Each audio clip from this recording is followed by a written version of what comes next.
Every day your pet speaks to Allah in prayer. Speaks to Allah in a dua. What does it say? It says, "Oh Allah, my owner is taking care of me. He's spending on me. He's looking after me. Oh Allah, look after him. Increase in his rizq. Bless him. Protect him. Protect his children." And their dua is tasbih, so it's accepted by Allah subhanahu wa ta'ala. It's acknowledged by Allah subhanahu wa ta'ala. That is why one form of continuous sadaqah is to have pets. Continuous sadaqah. As you spend, it is considered sadaqah fi sabilillah.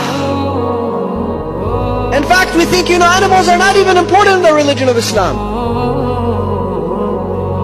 Animals are a source of blessing.